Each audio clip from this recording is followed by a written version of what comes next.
Hello everyone, welcome back. Today we are going to start a new chapter of class 6th English from the book English Tree and the chapter name is The Happy Prince. तो इस video में हम इसका Hindi explanation देखेंगे और इसके question answers का link आपको डिस्क्रिप्शन में मिलेगा तो आप वहाँ से देख सकते हैं. So let's start. Read. Here is another story about a kind swallow. Swallow एक चिड़िया है who sacrifices his life to bring happiness to the lives of others. तो यहाँ पर एक दयालु चिड़िया जिसका नाम स्वालो है उसकी कहानी है जिसने दूसरों के जीवन में खुशियाँ लाने के लिए अपने जीवन का बलिदान दे दिया. High above the city, on a tall column, stood the statue of the happy prince. तो शहर के ऊपर एक ऊंचे खंबे पर स्तंभ पर हैप्पी प्रिंस की मूर्ति खड़ी है. One night a little swallow while on its way to Egypt decided to rest under the statue. तो एक रात की बात है, एक चिड़िया उड़ता हुआ वहाँ पर आता है, छोटी सी चिड़िया, और वो इजिप्ट जा रहा होता है. लेकिन जाते समय वो थक जाता है और थोड़े देर के लिए ये तय करता है कि वो थोड़ी देर उस स्टैच्यू के नीचे आराम करेगा. ये देखिए bird. Who are you? Why are you weeping? You have quite drenched me. तो ये जो स्वालो है ये प्रिंस से कहता है, तुम कौन हो, तुमने और रो क्यों रहे हो, तुमने तो मुझे पूरी तरह से ड्रेंच्ड मतलब भिगो दिया. I am the happy Prince. तो ये जो स्टैच्यू है वो अपने आप के लिए कहता है कि मैं हैप्पी प्रिंस हूँ. When the prince was alive, he did not know grief. Grief मतलब दुख. तो जब राजकुमार जीवित था तो उसे दुख का पता ही नहीं था कि दुख होता क्या है. He lived in the palace of Sans Souci, where sorrow was not allowed to enter. तो वह सेंस सूजी के महल में रहता था जहाँ दुख का प्रवेश होने की अनुमति नहीं थी. यानी उसे मालूम ही नहीं था कि तकलीफ और दुख होता क्या है. He only played and danced. वो हमेशा खेलता था, नाचता था. His courtiers called him the happy prince. इसीलिए उसके दरबारी उसे हमेशा हैप्पी प्रिंस कहते थे. After I died, my courtiers set me up here so high that I can see all the ugliness and all the misery of my city. And though my heart is made of lead, yet I cannot choose but weep. तो मरने के बाद मेरे दरबारियों ने मुझे यहाँ इतने ऊंचे स्थान पर बिठाया कि मैं अपने पूरे शहर को देख सकता था, उसकी कुरूपता को देख सकता था, उसके दुख को देख सकता था. और मेरा हृदय शीश का बना हुआ है, इसलिए मैं रोने के अलावा और कुछ नहीं कर सकता. लेड का बना हुआ है. What is he not solid gold? तो कहता है क्या ये सॉलिड गोल्ड का नहीं है, यानी ये जो स्टैच्यू है वो पूरी तरह से सोने की नहीं है. Far away in a poor house is a woman seated at the table. दूर एक गरीब घर में एक महिला मेज पर बैठी है. Her face is thin and her hands are coarse red, all pricked by the needle, for she is a seamstress. Seamstress होती है टेलर. तो वो कहता है उसका चेहरा पतला है और उसके हाथ खुरदुरे हो गए हैं, लाल हैं, सभी में सुइयाँ चुभाई गई हैं. मतलब उसके पूरे हाथ में सुइयाँ चुभी हुई हैं क्योंकि वो एक सिलाई करने वाली है. In a bed in the corner of the room her little boy is lying ill with fever. कमरे के एक कोने में उसका छोटा लड़का बुखार से बीमार पड़ा है एक बिस्तर पर. His mother has nothing to give him but river water. और उसकी माँ के पास उसको देने के लिए नदी के पानी के अलावा कुछ भी नहीं है. Swallow, little swallow, will you not take her the ruby from my sword hilt? You see, I cannot move. तो वो स्वालो से कहता है, ओ छोटे स्वालो, क्या तुम मेरी तलवार की मूठ से माणिक निकाल कर उसको दे दोगे. स्वाड का हिल्ट जो होता है, मूठ पकड़ जो होती है, और उसमें माणिक लगा हुआ है जो कि कीमती पत्थर है. तो वो कहता है कि क्या तुम उसको वहाँ पर दे दोगे क्योंकि मैं तो हिल नहीं सकता. My friend are waiting in Egypt.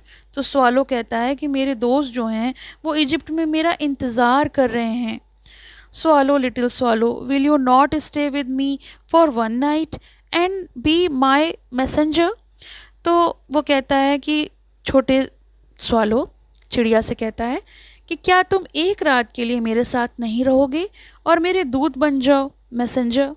The boy is so thirsty and the mother so sad, क्योंकि लड़का बहुत प्यासा है और माँ बहुत दुखी है। Okay, I agree to stay for one more night.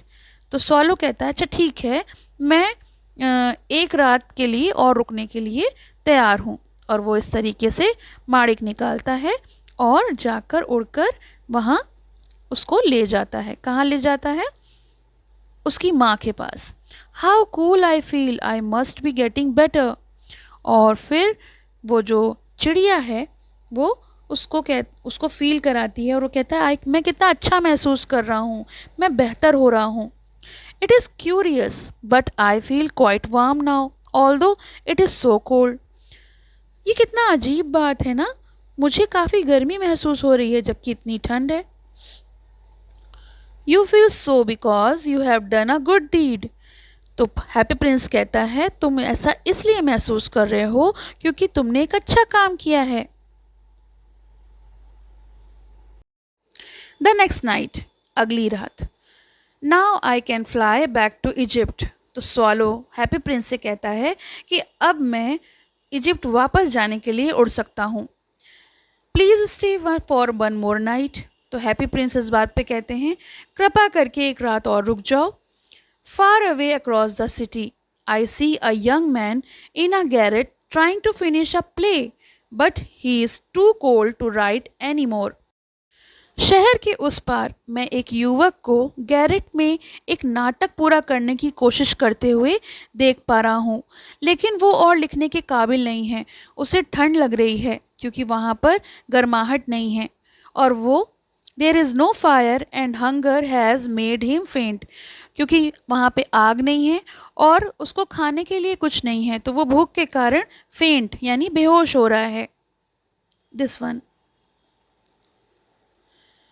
I will wait with you one night longer. Shall I take him another ruby? तो स्वालो कहता अच्छा ठीक है, तुम मुझे ऐसा कह रहे हो तो मैं तुम्हारे साथ एक और रात रुकूंगा। क्या मैं उसके लिए एक और माड़िक ले जाऊं? Alas, I have no ruby now. तो प्रिंस कहते हैं कि दुख की बात है, काश मेरे पास एक और माड़िक होता, लेकिन मेरे पास तो बस एक ही माड़िक था जो मैंने दे दिया। My eyes are all that I have left. मेरे पास बस मेरी आँखें बची हैं। They are made of rare sapphires, और ये भी नीलम से बनी हुई हैं। नीलम होता है एक प्रीशियस स्टोन।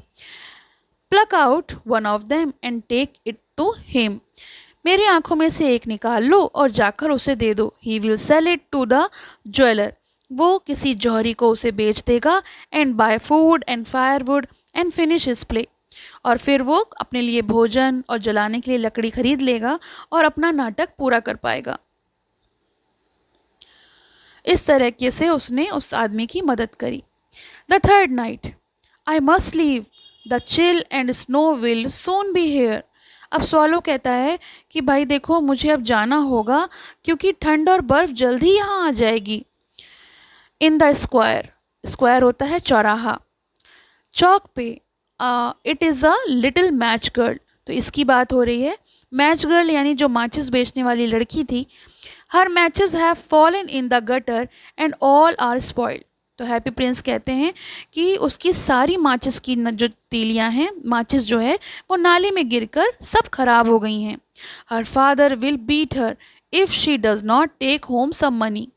उसके पिताजी उसकी पिटाई कर देंगे कि अगर वो थोड़े से भी पैसे घर को नहीं ले गई। एंड शी इज़ क्राइंग, इसीलिए वो रो रही है। Pluck out my other eye. तो मेरी दूसरी आँख भी निकाल लो and give it to her, और उसे दे दो। And her father will not beat her, जिससे कि उसका पिता उसे ना पीटे। I will stay with you one night longer but I can not pluck out your eye. तो स्वालो के हैप्पी प्रिंस से कहता है कि ठीक है मैं तुम्हारे साथ एक और रात रुक सकता हूँ, लेकिन मैं तुम्हारी आँख जो दूसरी है वो नहीं निकालूंगा। You would be quite blind then, क्योंकि उसके बाद तो तुम बिल्कुल देख नहीं सकते, अंधे हो जाओगे। Swallow swallow little swallow, do as I command you. तो इस पे हैप्पी प्रिंस कहते हैं कि छोटी चिड़िया, जैसा मैं तुम्हें आदेश देता हूँ तुम वैसा ही करो। What a lovely bit of glass. और फिर वो दूसरी आंख निकाल के उस लड़की के पास ले जाते हैं और वो कहती है कितना सुंदर टुकड़ा है। You are blind now so I will stay with you always. Swallow कहता है तुम अंधे हो गए हो इसलिए मैं हमेशा तुम्हारे साथ रहूँगा। और ऐसा करके वो वहाँ से नहीं जाता। The swallow narrated the misery of the city to the prince. और अब स्वालो हैप्पी प्रिंस के पास रुककर उसको शहर की जितनी भी दुर्दशा है उसके बारे में जो प्रिंस है उसको बताता रहता है। Leaf after leaf of the fine gold the swallow picked off and gave to the poor. क्योंकि उसकी जो पूरी मूर्ति थी वो सोने की परत से बनी थी, तो जहाँ पे भी वो दुख देखता उसकी परत नोचता और जाकर उनकी मदद करता, किसी भी गरीब को दे देता। Till the happy prince looked quite dull and grey. जब तक कि हैप्पी प्रिंस बिल्कुल ग्रे नहीं दिखने लगा, यानी उसके शरीर से सारा सोना उखड़ नहीं गया, तब तक वो उसके साथ रहा और दूसरों की मदद करता रहा। Then the snow and frost came. लेकिन तब तक वहाँ बर्फ और ठंड आ गई। The poor little swallow grew colder and colder, but he would not leave the prince whom he loved too well. वो बेचारा स्वालो, छोटा सा स्वालो जो था वो ठंडा होता जा रहा था, लेकिन वो राजकुमार को छोड़ने के लिए तैयार नहीं था क्योंकि अब वो उससे बहुत प्यार करता था। But at last he knew that he was going to die. लेकिन वो जानता था, उसे पता चल गया था कि वो मरने वाला है। He had just strength to fly up to the prince's shoulder once more. और अब उसके पास एक बार फिर राजकुमार के कंधे तक उड़ने की ताकत थी। Goodbye dear prince, will you let me kiss your hand. और फिर उसने आखिर में अपने प्रिंस से अलविदा कहा। अलविदा प्यारे प्रिंस, क्या तुम मुझे अपने हाथ चूमने दोगे? I am glad that you are going to Egypt at last, little swallow. और वो कहता है मुझे खुशी है कि तुम अब आखिरकार इजिप्ट जा पा रहे हो छोटे swallow. I am going to the house of death. और स्वालो कहता है मैं मौत के घर जा रहा हूँ, अब मैं और नहीं बचूंगा। सेइंग सो, और ऐसा कहकर the swallow fell down dead at the Prince feet. और ऐसा कहकर स्वालो जो था वो प्रिंस के पैरों में गिर गया और मर गया। At that moment, a curious crack sounded inside the statue as if something had broken. और उसी पल मूर्ति के अंदर एक अजीब सी दरार की आवाज़ आई, जैसे कुछ टूट गया हो। The fact is that the leaden heart had snapped right in two. और सच तो ये था कि जिस मटेरियल से उसका दिल बना था वो दो टुकड़ों में टूट गया था। Soon they pulled down the statue of the happy prince and melted in the furnace. और फिर जल्द ही उसकी जो मूर्ति थी नीचे खींच ली गई क्योंकि वो टूट गई थी और उसे भट्टी में पिघला दिया गया। But his leaden heart would not melt. लेकिन उसका जो दिल था शीशे का वो नहीं पिघला। So it was thrown on a rubbish heap where the dead swallow was also lying. और उसका जो हृदय था वो नहीं पिघला, इसलिए उसे कूड़े के ढेर में फेंक दिया गया जहाँ मृत जो swallow था वो भी वहीं पे पड़ा हुआ था। One day God told his angel to bring him two of the most precious things in the city. तो एक दिन की बात है, भगवान ने अपने मैसेंजर अपने दूत से कहा कि जाओ उसे शहर से सबसे दो कीमती चीज़ें लाकर दे। Here is the heart of the happy prince and the dead swallow. तो यहाँ पर हैप्पी प्रिंस और वो जो डेड स्वॉलो थी उसको लाके दिया गया। You have rightly chosen for my garden of paradise. This little bird shall sing forevermore, and in the city of gold the happy prince shall praise me. और फिर उसने कहा तुमने सही चुनाव किया है क्योंकि मेरे स्वर्ग के बागीचे में ये छोटा पक्षी हमेशा के लिए गाएगा और मेरे सोने के शहर में हैप्पी प्रिंस मेरी प्रशंसा करेंगे। इस तरीके से ये जो चैप्टर है वो एंड होता है. So this chapter is adapted from the happy prince by Oscar Wilde. और ये तो हो गया इस चैप्टर का हिंदी एक्सप्लेनेशन. आपको अगर इसके क्वेश्चन आंसर्स का लिंक चाहिए तो वो डिस्क्रिप्शन में मिलेगा, तो आप वहाँ से देख सकते हैं. साथ ही साथ इस बुक के बाकी चैप्टर्स का प्लेलिस्ट लिंक भी मिल जाएगा, तो आप बाकी चैप्टर्स भी देख सकते हैं. Thank you for watching. Have a nice day. पसंद आया हो तो लाइक करें, शेयर करें और चैनल को सब्सक्राइब करें.